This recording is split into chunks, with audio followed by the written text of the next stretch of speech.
week will be literally tier time because next week's the final installment. This is the penultimate episode of our NFL tiers, our first playoff edition. Reveal the tiers right now. Committee slaved long and hard over this. Here we go. Starting at the bottom of the tiers, you have drawing dead. Now that's a poker term. That's in, you're all in against somebody, you turn your hands over and you're like, there is not a single card that can come out for me to win. That's the Bears. Nothing can happen for them to beat the Saints. I know my guy Brandon's going to be like, any given Sunday. No, not this Sunday. They're dead. All right, move on. Move on. Terrible timing. The Rams and the Browns a month ago felt very differently about these teams. And I understand that people are like, Nick, you don't even like tiny hands golf. I don't. But my man, Teen Wolf himself, I watched that game. He did not impress. The offense scored 9 points. The defense scored 9 points. And I do not think Walford can go on the road and beat Seattle. The Browns, unfortunately, the COVID news to me, it just comes at the worst possible time. The 0%ers. Not 0% to win a playoff game. Any of these teams can, and two of them, I think, will, maybe all three, win a playoff game. But Washington, Indy, and Pittsburgh are 0% to win the championship. They are 0% to win 4 consecutive playoff games. Now the teams that could win the title. Fear Factor. You guys remember the old show Fear Factor?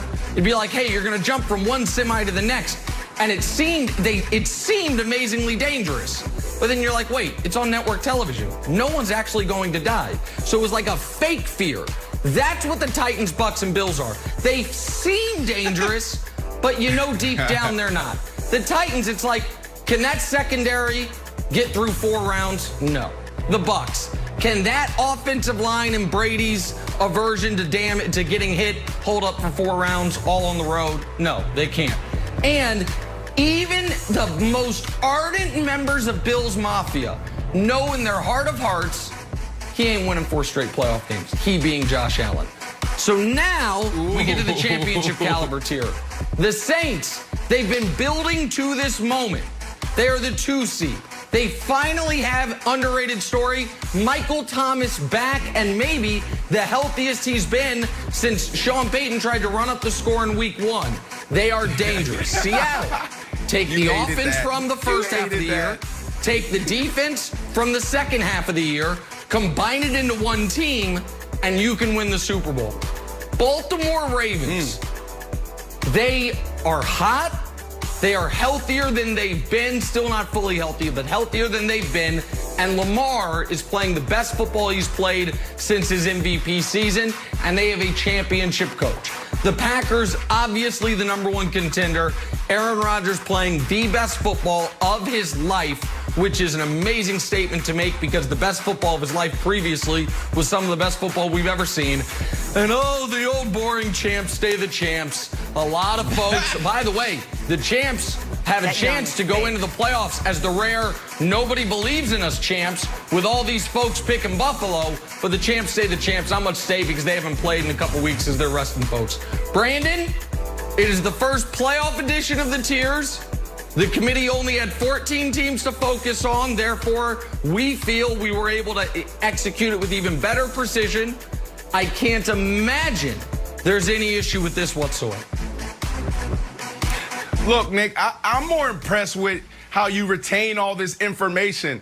It's almost like you're a little genius when it comes to all this sports stuff. So good job there, breaking down all the teams and going back to week 1. Who remembers Mike Thomas going down and what Sean Payton did in that game and how idiotic that was? So that was impressive. But if you throw those, well, maybe you don't have to throw those tiers up. Look at 2 teams. I still have faith in my preseason prediction that the Pittsburgh Steelers will come out of the AFC, represent the AFC in the Super Bowl. And on the NFC side, it will be the Seattle Seahawks. I still have faith there. And hopefully it can come together for me at the end. But there's 2 teams I want to talk about specifically. The Buffalo Bills, Nick. I just want to remind everybody. Yep. Colin, yes. So if the Bills lose in the first round,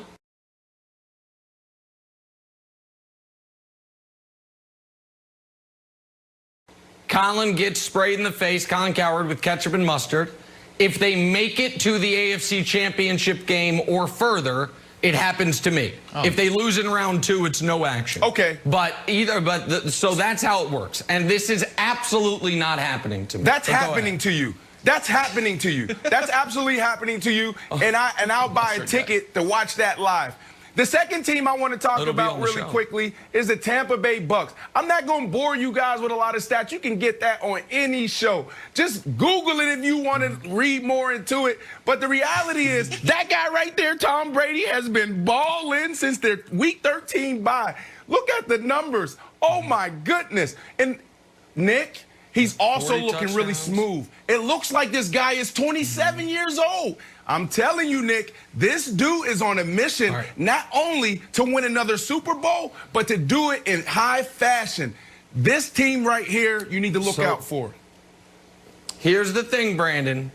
So my case against the Bucks, it's like, and we just had an election last night, it's like when you have a dossier of negative info on a political opponent and you just want to slowly release it piece by piece. So every day this week, I'm going to bring you a different piece of information.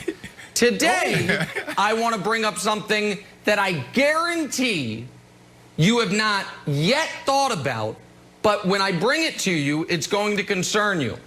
Because you were the one that actually alerted me to this problem a few months ago. And that's old man Brady's bedtime. Tommy Brady likes to go to bed around 7:30. The NFL did Tommy Brady no favors. They said, oh, we need you in prime time. This is a true story. We need you with the lights on. We need you at night. Tom said, oh my God, at night. It's like playing in Europe.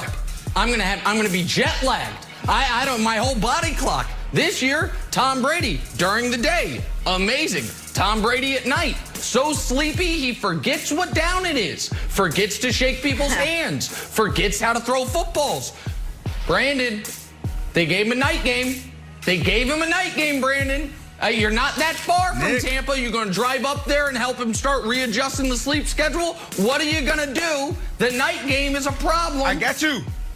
I got you. You know about TB12. You know Tom Brady, he formulates supplements. He teaches people how to eat clean and how to train and do all, how to be more, what is it, more pliability. What does he teach? This whole crazy little new way. Pliable. There you go. But his supplements, he talk about hydration, big on hydration. Well, you know me, I got my own supplement company too. And I got a rest formula for him. Old Tom Brady, I'm sending you my rest supplement. If you take 3 capsules, he's going to take 3 capsules before his bedtime, and he's going to wake up energized and ready to go. I'm telling you. Okay. All right. Wilds. Wilds. Okay. The Ravens. Fresh from the Ravens claw. Michael. Good day, Ms. Wolf. Good day, Ms. Martin. Good day, the gentleman from Kansas City. Fresh from the Ravens claw. Poor Brian is exhausted.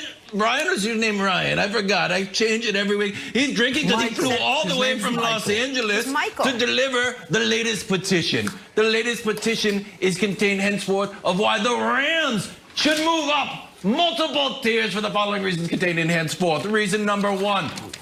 The NFL's best defense. I know I say that about a lot of defenses. This time I mean it literally. They give up the fewest points, the fewest yards, and the fewest passing yards. Article number 2, Nicholas. Wolford Wolfpack will howl. It's not just for people named Kevin Wildes and Jenna Wolf, honorary chairwoman. Yes. The Wolfman. Do you know how many quarterbacks have ever thrown for 200 yards and run for 50 yards in their NFL debut? I'll wait. 0, just the Wolfman.